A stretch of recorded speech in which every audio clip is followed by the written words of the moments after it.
Pernah dengar nggak kalau senior recruiter butuh waktu 10-15 detik untuk baca CV lo? Welcome back! Kembali lagi bersama Bestari Consulting dan SMK Studios. Dan gue Franky Wijaya. Hari ini kita akan bahas tentang hal-hal yang bisa meningkatkan profesionalitas kita di dalam kantor kita atau organisasi kita. Sebelum kita lanjut, tekan dulu tombol subscribe dan lonceng notifikasi supaya nggak ketinggalan obrolan-obrolan seru kita lainnya. Here we are.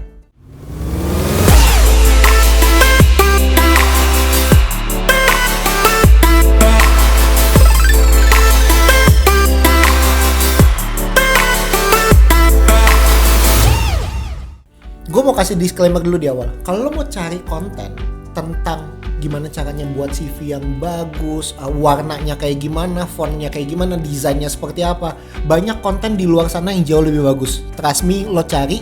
Tapi kalau lo mau cari konten di mana isinya adalah komponen-komponen apa sih yang dicari sama recruiter untuk lo bisa lolos screening 10-15 detik, gue akan ceritain ke lo.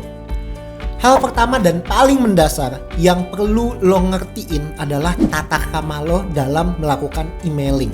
Lo sering gak sih beberapa waktu yang lalu mendengar atau melihat ada WA lucu atau email-email lucu yang justru neken orang HR atau neken para recruiter untuk bisa mempekerjakan mereka?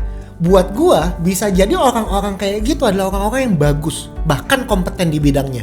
Cuma nggak pernah masuk dalam screening atau nggak pernah lolos dalam kualifikasi, simple karena etika mereka dalam melakukan email nggak benar.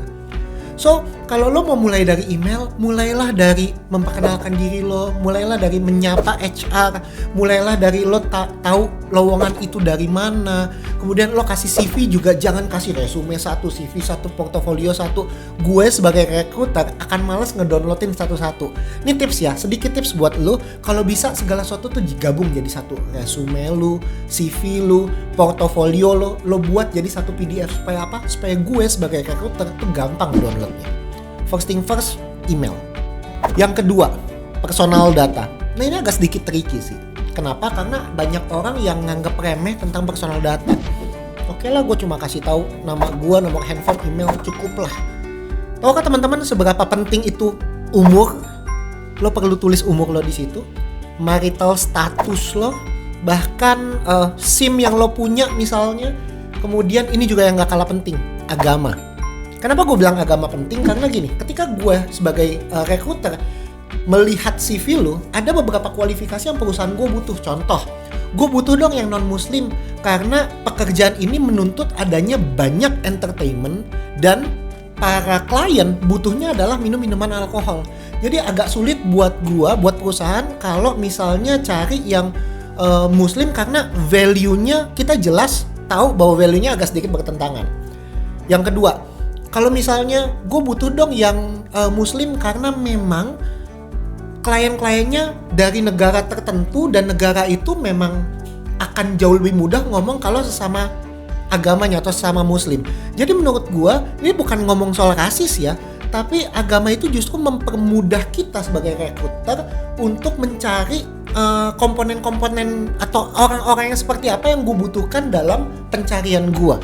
Makanya personal data lo kalau bisa tulis lumayan lengkapin deh, karena akan lebih baik ketika lo punya personal data yang lumayan lengkap. Karena buat gua sebagai recruiter akan jauh lebih mudah untuk nilai lo atau melihat lo cocok atau enggak dengan kualifikasi ini. Yang ketiga, ini lucu, education. Kenapa gue bilang lucu? Karena masih ada aja orang-orang yang nulis education di CV itu dari TK. Buat apa? Lo apa sih achievement lo di TK? Bikin building block pakai Lego? buat apa? Jadi nggak perlu lo taruh education lo sejauh mungkin. Kalau bisa 1-2 education terakhir lo. Kalau misalnya lo S2, tulis S2 lo di mana, S1 lo di mana. Enough. Kalau lo S1, tulis S1 lo di mana, SMA atau SMK lo di mana. Kalau lulusan SMK misalnya, tulis SMK lo di mana, SMP lo di mana. Enough. Jadi nggak usah sampai sejauh mungkin. HR nggak butuh melihat itu. Nah, hal penting yang perlu lu juga masukin adalah jurusan. Kalau lulusan S1, jurusannya apa, IPK lo berapa, lo misalnya S2 juga jurusan lo apa, IPK lo apa. Kalau lo udah tulis jurusan di kuliah lo nggak perlu lagi tulis jurusan untuk SMA lo atau SMK lo, kecuali lo lulusan SMK. Lo SMK, lo perlu tulis jurusan SMK lo apa, tapi lo nggak perlu tulis SMP lo ngambil jurusan apa aja kalau ada sekarang ini. So anyway, nggak perlu sampai sedalam education lo yang paling lama, cukup 1-2 education terkininya lo. Ini hard truth ya, kebenaran lucu sih menurut gue, yaitu gini. Education lo nggak lagi berpengaruh gede kalau lo sebenarnya work experiences lo udah lebih dari 5 tahun. Karena kalau lo udah lebih dari 5 tahun, gue sebagai recruiter akan ngelihat jauh lebih banyak di pengalaman kerja lo rather than educationnya lo. Gue banyak banget nerima orang yang jurusan sama kerjaannya nggak nyambung. Gue pernah terima orang yang jurusannya matematika untuk masuk ke kerjaan finance. Dan gue juga pernah terima orang yang jurusan psikologi masuk ke accounting. Karena apa? Karena bukan lagi education yang gue lihat kalau work experiences lo udah lebih dari 5 tahun. So education penting gak ditulis di CV? Penting. Tapi kalau work experiences lo udah lebih dari 5 tahun, mendingan lo fokus ke bagaimana lo menulis komponen work experiences lo rather than lo fokus sama penulisan di education. Yang terakhir, nomor 4. Ini yang tadi gue bilang sebagai salah satu komponen penentu, yaitu adalah work experiences atau pengalaman kerja lo. Pastikan bahwa kalau lo tulis pengalaman kerja, itu selalu yang paling atas adalah pengalaman kerja terakhir lo. Dari tahun misalnya berapa? 2018 sampai sekarang lo di PT apa. Nah ini penting, gue akan jabarin satu-satu ya, detail supaya lo bisa dengan mudah lolos screening 10-15 detik. Karena yang kita lihat adalah lo kerja misalnya dari tahun A ke tahun B, dari tahun 2019 sampai sekarang lo kerja di PT apa buat ini, tanda kurung industri kantor lo apa? FMCG company kah? Distribution company kah? Agriculture company kah? Lo buat tanda kurung itu industri kantor lo supaya apa? Mempermudah kami rekrutmen untuk ngelihat lo tuh sebenarnya cenderung lebih banyak pengalamannya di industri apa ya? Itu yang pertama. Kemudian yang kedua, jangan lupa lo tulis posisi lo selama bekerja di perusahaan itu. Jadi misalnya nih 2015 sampai 2016 lo kerja sebagai officer di perusahaan itu. 2016 sampai 2018 lo sebagai supervisor. Nah, lo tulis jabatan terakhir lo di sana apa? Supaya gue tahu, oh ternyata di situ lo sempat dipromosi berapa kali, seberapa jauh lo dipromosi. Dan juga yang gak kalah penting, tulis job desk lo secara singkat. Lo sebagai officer di tempat itu apa aja yang lo kerjain, lo sebagai supervisor di tempat itu apa aja yang lo kerjain, lo naik di perusahaan berikutnya sebagai manajer apa aja yang lo kerjain. Itu penting buat kita ngelihat kebutuhan di perusahaan gue yang sekarang dengan apa aja yang lo pernah buat. Yang terakhir, ini yang menurut gue penting tapi jarang orang nulisin, yaitu adalah achievement lo di perusahaan itu apa. Nah, achievement lo itu bukan sekedar bicara soal piagam, plakat, apa yang lo terima, tapi apa yang lo kontribusikan di perusahaan itu. Misal, lo buat apa dari yang gak ada jadi ada dan dampaknya apa. Achievement apa yang lo tampilkan from X to Y. Dari tadinya tahun lalu X, sekarang ketika gue ngerjakan pekerjaan A atau gue melakukan intervensi A, gue mampu mengubah dari X ke Y. Nah, itu adalah achievement yang perlu lo tulis sehingga gue tahu sebagai recruiter bahwa lo mengkontribusikan sesuatu di perusahaan itu. Nah, gue balik lagi ke cerita gue tentang senior recruiter yang perlu waktu 10-15 detik untuk screening CV. Apa sih yang dilihat? Yang dilihat simple. Kecocokan profil lo dengan kualifikasi yang dibutuhkan sama perusahaan. Contoh, hal yang pertama gue harus tahu adalah perusahaan gue butuhnya apa. Perusahaan gue butuhnya adalah level manager, usia maksimum 30 tahun, dan pengalaman kerja di industri serupa selama 3 tahun. Artinya, yang gue lihat dari 10-15 detik CV lu adalah satu, usia lu. Karena gue punya kebutuhan nih, perusahaan gue butuhnya maksimum 30 tahun. Jadi yang pertama gue lihat adalah usia lu berapa.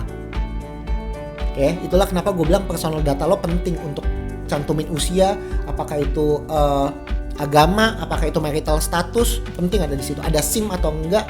Kemudian tadi butuh manajer, level manager 3 tahun di industri tertentu. Let's say FMCG. 3 tahun di FMCG. Gue akan lihat work experiences lo berapa tahun di FMCG. Ada nggak di FMCG? Kalau lu kerja udah 5 tahun misalnya, tapi nggak ada sama sekali industri FMCG, gue akan skip. semudah itu, nggak sampai 15 detik pun gue akan lihat. Oh, nggak pernah industri FMCG, gue skip. Tinggal gue cari mereka-mereka yang punya work experiences di FMCG. Nah, ketika gue lihat, oh ada nih 3 tahun minimum, gue masukin ke dalam list. Nah, 10-15 detik itu adalah untuk mempelajari CV lo sesuai nggak sama kebutuhan dari perusahaan gue. Kalau sesuai, butuh lebih dari 15 detik untuk mempelajari lebih dalam tentang CV lo. Nah, makanya dalam video kali ini gue ceritain ke lo bagaimana lo mudah lolos dalam screening 10-15 detik. Tapi kalau lo udah ngelakuin semua yang gue sampaikan, tapi lo nggak cocok screening 10-15 detik, ya karena memang nggak cocok sama kebutuhan dari perusahaannya, ini it's okay. Kalau lo cocok, lo pasti akan langsung di WA atau di email dari pihak perusahaan. Nah, semoga gambaran real ini bisa jadi acuan buat lo, nggak cuma sekedar ngebagusin desain CV lo, ngebagusin font-font CV lo apa, tapi yang paling penting adalah komponen-komponen apa yang lo tulis di dalam CV lo.